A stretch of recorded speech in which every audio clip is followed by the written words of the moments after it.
దళితుని ముఖ్యమంత్రి చేస్తా, KG to page అని, డబుల్ బెడ్రూమ్ అని, ఇట్లా మేము కూడా అబద్ధాలు చెప్పి తెలంగాణ ఇచ్చిన వస్తే మేము కూడా అధికారం వస్తుండే. కానీ మేము అబద్ధాలు చెప్పం, చేసేదే చెప్తాం, చెప్పింది చేస్తాం. ఈరోజు 5 లక్షలతోని ఇందిరమ్మ ఇల్లు మోడల్ ఇక్కడ కట్టుకున్నాం. ఇప్పటికు కలెక్టర్ గారు ఈరోజు 5గురికి చెక్కులు కూడా ఇవ్వబోతున్నారు. కొందరికి అకౌంట్లో డబ్బులు కూడా వేసినాం. కాన్స్టెన్సీకి 3,500 ఇళ్ల లెక్క ఇల్లు కట్టిస్తున్నాం. దాంతోపాటు ఇవాళ పేదవాడు మేము కోటీశ్వరులు తినే సన్న బియ్యం ఇచ్చే కార్యక్రమం సంవత్సరానికి 3,000 కోట్ల రూపాయలు. మన ఉత్తమ్ కుమార్ రెడ్డి గారు చెప్తారు ఎంత కష్టపడి ఆ స్కీమ్ తీసుకొచ్చిండు. అందుకనే ఇలాంటి పథకాలు ఎన్నో పెడుతున్నాం, ఇంకా చేయాలని చాలా ఉన్నది. కేసీఆర్కి ఒకటే చెప్తున్నా, నీకు నువ్వు నిండా పెట్టిన వరంగల్ మీటింగ్ చూసినాం. నిండా ఈడ మీ అందరం కూర్చున్నాం. నేను, ఉత్తమ్ కుమార్ రెడ్డి గారు, రాజగోపాల్ రెడ్డి గారు, రఘువీరం, మీ అందరం అనుకుంటే ఇలా సగం దీంతో డబల్ మీటింగ్ పెడతాం. వారం రోజులు టైం డబల్ మీటింగ్ పెడతాం. ఒక్కొక్క ఎంపీ 6 లక్షలతో గెలిచిండు, ఒక్కొక్క ఎమ్మెల్యే 1 లక్ష మెజార్టీతో గెలిచిండు. నువ్వు మీటింగ్లు కాదు, 10 ఏళ్ళు ఏం చేసినావు? లిక్కర్ దందా చేసినావా? ఫోన్ ట్యాపింగ్ చేసినావా? లేకపోతే దళితులకు 3 ఎకరాల భూమి ఇచ్చినవా? ఎన్ని మోసాలు చేసినావో ఇవన్నీ ధరణి ద్వారా బయటపడుతున్నాయి. అందుకనే మీ అందరూ కూడా మరొకసారి ఈరోజు మా కలెక్టర్ గారి ఆహ్వానం మేరకు, నా ఆహ్వానం మేరకు మా కాన్స్టిట్యున్సీలో మినిస్టర్ అయినా సరే, ఇక్కడ ఎమ్మెల్యే నేనే కాబట్టి వచ్చిన మీ అందరికీ కూడా ధన్యవాదాలు. ఎందుకంటే ఇంత పెద్ద మీటింగు మనకి గెలిచిన తర్వాత ఎప్పుడు పెట్టుకోలే. ఇంత సమ్మర్లో, ఎండాకాలంలో, ప్యాడీ సీజన్ అయినా సరే ఇంతమంది వచ్చిండు. మీ అందరికీ కూడా ధన్యవాదాలు.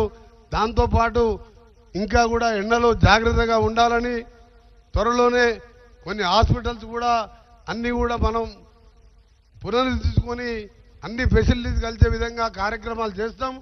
రోడ్ల విషయంలో, ప్రాజెక్టుల విషయంలో ఉత్తమ్ కుమార్ రెడ్డి గారు చెప్పడం జరుగుతుంది.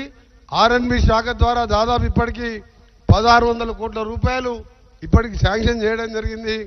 మిగిలిన రోడ్లు కూడా శాంక్షన్ చేస్తామని మీ అందరికీ కూడా తెలియజేసుకుంటూ, మరి ఒకటే మాకు మీ అందరికీ మాటిస్తున్నాం, తప్పకుండా కాంగ్రెస్ పార్టీ కంచుకోట అయిన నల్గొండ జిల్లాలో తప్పకుండా మీ అందరికీ ఇల్లు కానీ ఏ విషయంలో ఉన్నా మేమందరం అందుబాటులో ఉంటామని, ముఖ్యంగా దేవరకొండ, మునుగోడు లాంటి ప్రాంతంలో అక్కడ 2 డైనమిక్ శాసనసభ్యులు రాజగోపాల్ రెడ్డి గారు, బాలు నాయక్ గారు ఉన్నారు. ఆ ప్రాంతాన్ని మనం డెవలప్ చేసుకోవాలి. ట్రైబల్స్ ఎక్కువ ఉన్నారు.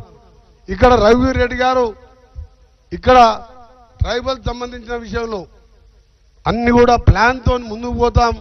మనకు వచ్చి 16 నెలలు అయింది. అందులో 3 నెలలు పార్లమెంట్ ఎన్నికల కోడ్ పోయింది, ఒక 1.5 మంత్ ఎమ్మెల్సీ ఎలక్షన్ కోడ్ పోయింది. 10 నెలలే. 10 నెలలకే కేసీఆర్ ఇక నేను ఆగే లేదు, రేపటికెళ్ళి చూపిస్తా నా సంగతి అంటుండు. నీకు చక్కగా గట్టిగా నిలవడరాదు ఆయనకు. నీకు జీతాలే చేసేదగాలే 10 ఏళ్ళు పాలిస్తాయి. నువ్వు మమ్మల్ని ఏం చేయలేవు. ఇంకా 5 ఏళ్ళు కూడా మేమే కాంగ్రెస్ ప్రభుత్వం ఉంటుంది. ఈ తెలంగాణ రాష్ట్ర చరిత్ర ఉన్నంత వరకు కాంగ్రెస్ పార్టీ ఉంటుంది. ఎందుకంటే తెలంగాణ రాదనుకున్న తెలంగాణ వచ్చింది, తెలంగాణ ఇచ్చింది కాంగ్రెస్ పార్టీ. మీ అందరికీ మరొకసారి చేతులు జోడించి నమస్కారాలు తెలియజేసుకుంటూ, ముఖ్యంగా మా ఉత్తమ్ కుమార్ రెడ్డి గారికి ఎస్ఎల్బిసి సొరంగం అడగగానే నన్ను అమెరికా పంపించి ముఖ్యమంత్రి గారితో మాట్లాడి ఆ మిషన్ బేరింగ్ పార్ట్ కూడా తెప్పించడం జరిగింది. అది వచ్చి ఇప్పుడు ఫిట్ అవుతున్నది. అటు సైడ్కి వెళ్ళి స్టార్ట్ చేసినాం. ఆ దురదృష్టవస్తుడు, ఆ దురదృష్టం ఎందుకంటే 10 ఏళ్ల కింద ఆగిపోయింది. ఎవరు కన్నుపడ్డదో ఏం పడ్డదో ఆఖరికి కేసీఆరే కన్నుపడ్డట్టుంది. అది కూలిపోయి దరిద్రం, అది ఆ పని ఆగిపోయింది. ఆ దరిద్రుడు బ్రాహ్మణవేలంలో ప్రాజెక్టు 1,00,000 ఎకరాలు ఇవాళ ఉత్తమ్ కుమార్ రెడ్డి గారు, రేవంత్ రెడ్డి గారు అడగగానే దానికి నిధులు చేసి ల్యాండ్ ఎక్విజిషన్ చేసి కొన్ని చెరువులు నింపుకున్నాం.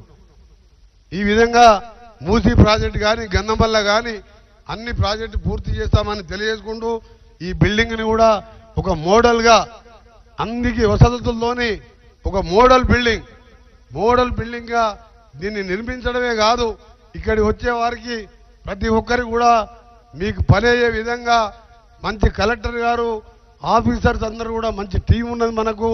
తప్పకుండా మీ అందరికీ అందుబాటులో ఉండి సేవ చేస్తామని తెలియజేసుకుంటూ ధన్యవాదాలు తెలియజేసుకుంటాం. Thank you very much.